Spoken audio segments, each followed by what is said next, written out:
हाँ तो प्यारे विद्यार्थियों, आप सभी के लिए 10th सोशल साइंस के 20 फरवरी के लिए most important objective questions guess करके चुन करके लाए हैं, जो कि आपके बोर्ड परीक्षा के लिए बहुत ज़्यादा इंपॉर्टेंट है। तो आप सभी विद्यार्थियों से रिक्वेस्ट है कि आप सभी इस क्लास को शुरू से लेकर अंत तक जरूर देखें।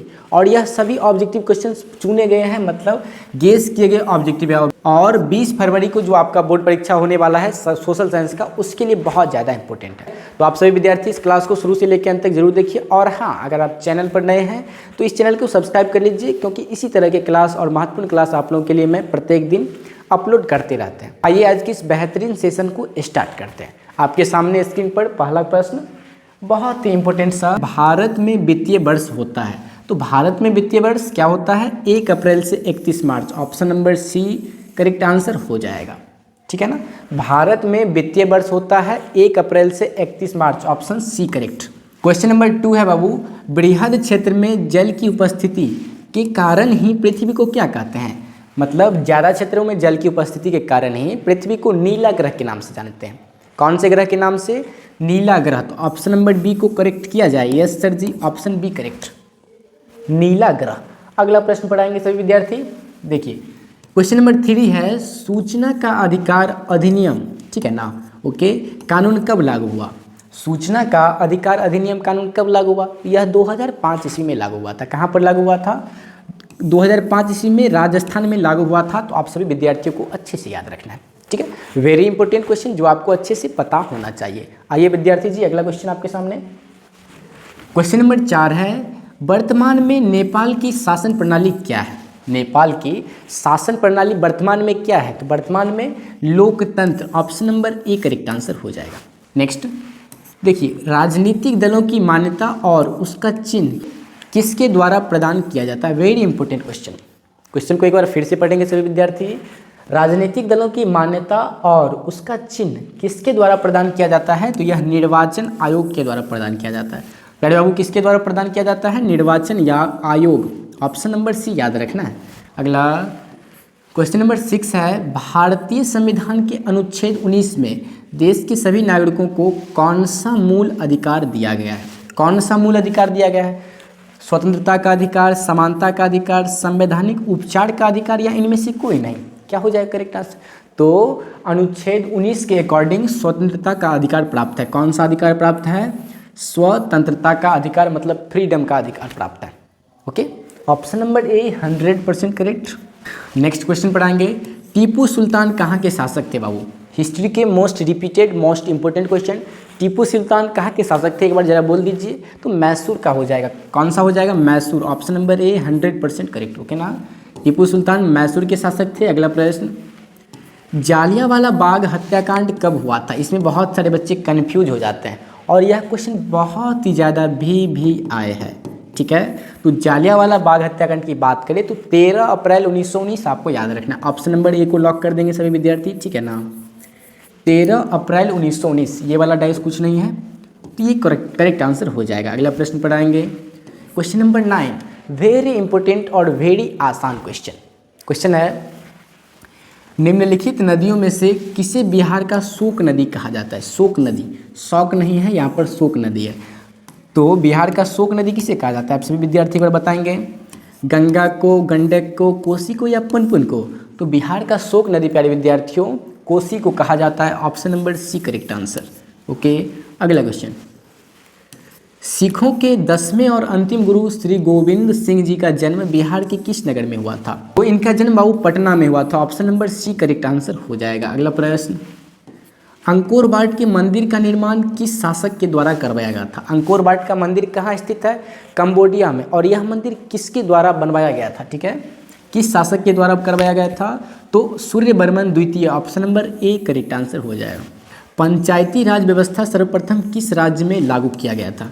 पंचायती राज व्यवस्था सर्वप्रथम किस राज्य में लागू किया गया था? तो यह राजस्थान में लागू किया गया था, बिहार में, उत्तराखंड में, या मध्य प्रदेश में? तो यह राजस्थान में ही लागू किया गया था। Option number A correct.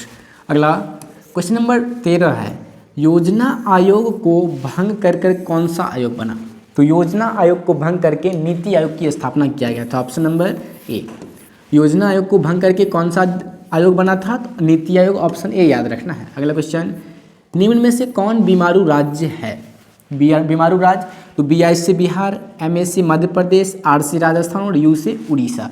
तो बिहार भी बीमारू राज्य है, मध्य प्रदेश भी बीमारू राज्य है और उड़ीसा भी बीमारू राज्य है। तो इनमें से सभी option number D is correct answer of this question. अगला प्रश्न पढ़ाएंगे, भारतीय जनता पार्टी की स्थापना कब हुई थी? भारतीय जनता पार्टी मतलब बीजेपी, और बीजेपी का अगर चिन्ह की बात करें तो कमल का फूल बीजेपी का चिन्ह है। ओके, तो बीजेपी की स्थापना कब हुई थी? तो 1980 ईस्वी में, option number B correct.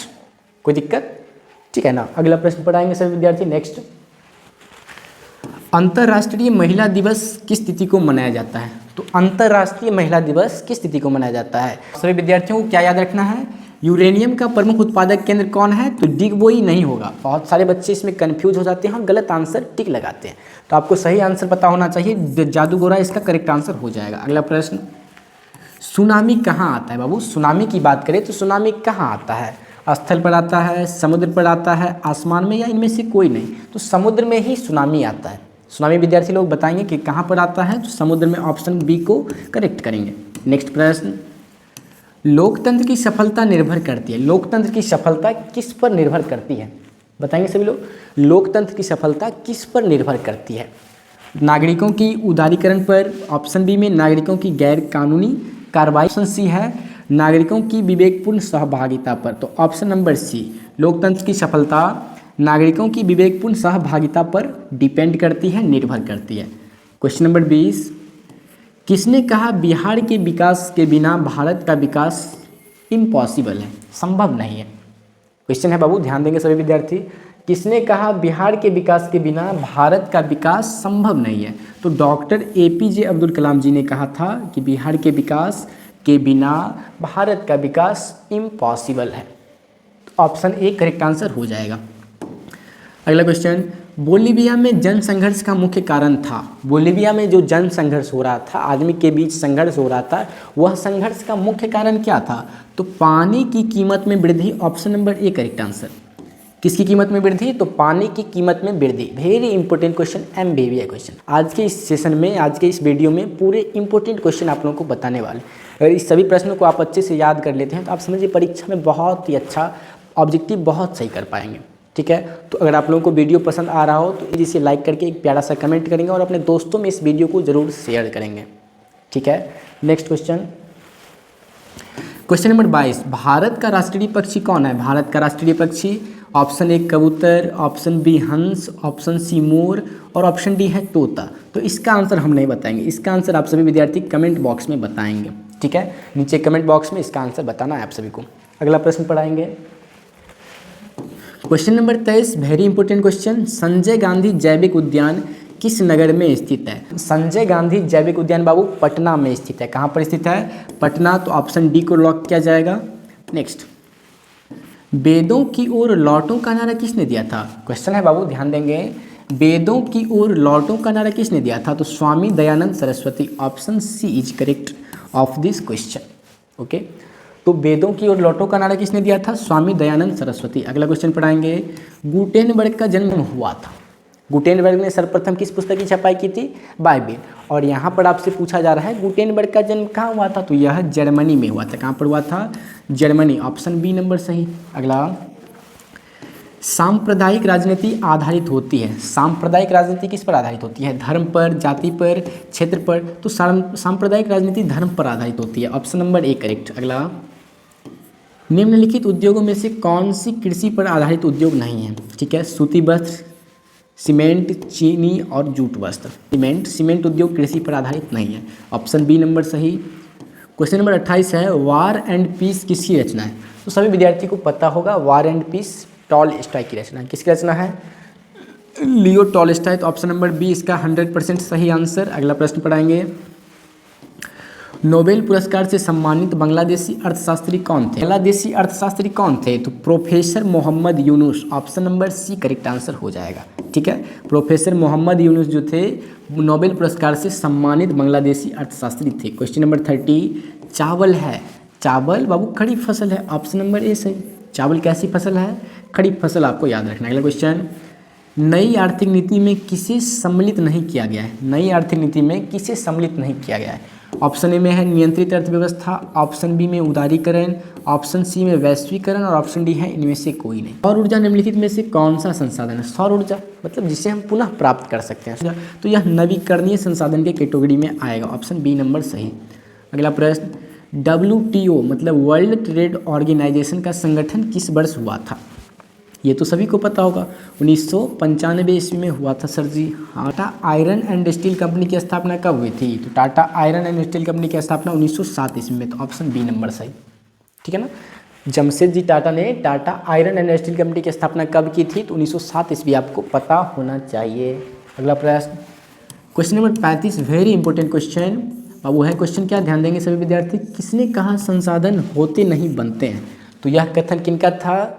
Narendra Modi का? नहीं, जिम्मरमैन का था। किसका था कथन? जिम्मरमैन का। इस संसाधन होते नहीं बनते हैं। अगला प्रश्न, इनमें से कौन सा संस्थागत वित्त का साधन है? इनमें से कौन सा संस्थागत वित्त का साधन है? तो इसका करेक्ट आंसर क्या हो जाएगा? व्यावसायिक बैंक जो है वित्तीय संस्था का क्या है? संस्थागत वित्त का साधन है व्यावसायिक बैंक। अगला प्रश्न, राष्ट्रीय विकास परिषद का गठन कब हुआ था? राष्ट्रीय विकास परिषद का गठन 1952 ईस्वी में हुआ था। कब हुआ था बाबू? 1952 ईस्वी, तो ऑप्शन सी नंबर सही। अगला प्रश्न, सविनय अवज्ञा आंदोलन किस यात्रा से शुरू हुआ था? सविनय अवज्ञा आंदोलन किस यात्रा से शुरू हुआ था? ध्यान देंगे, 1920 भुज, 1930 अहमदाबाद, 1930 दांडी, या इनमें से कोई नहीं। तो 38 नंबर हो जाएगा 1930 दांडी। ऑप्शन नंबर सी बिल्कुल करेक्ट आंसर। अगला प्रश्न, निम्न में से किसको प्राथमिक क्षेत्र कहा जाता है? प्राथमिक क्षेत्र किसे कहते हैं? कृषि क्षेत्र को प्राथमिक क्षेत्र कहते हैं और सेवा क्षेत्र को तृतीयक क्षेत्र। अगला प्रश्न, प्राथमिक ऊर्जा का उदाहरण कौन सी नहीं है? प्राथमिक ऊर्जा का उदाहरण कोयला है, पेट्रोलियम है और प्राकृतिक गैस है। विद्युत की बात करें तो यह प्राथमिक ऊर्जा का उदाहरण नहीं है। ओके, तो आज के इस क्लास में मैंने आप सभी विद्यार्थियों को पूरे 40 ऑब्जेक्टिव पूरे गेस करके क्वेश्चन बैंक से लाए थे। तो ये सभी ऑब्जेक्टिव इंपॉर्टेंट है, तो आप सभी विद्यार्थियों को अच्छे से याद जरूर कर लेना है। मिलते हैं अगले क्लास में और भी इंपॉर्टेंट प्रश्नों के साथ। तब तक आप लोग इस क्लास को लाइक करके अपने दोस्तों में शेयर जरूर करें और चैनल पर नए हैं तो इस चैनल को सब्सक्राइब जरूर करें। और प्रत्येक दिन हमारे यूट्यूब चैनल पर शाम 7 PM को लाइव क्लास होता है, उस लाइव क्लास में ज्वाइन करना ना भूलें। ठीक है, थैंक यू सो मच आप सभी को इस वीडियो को पूरा देखने के लिए। तो प्लीज़ आप सभी अपने दोस्तों में इस क्लास को शेयर जरूर करेंगे।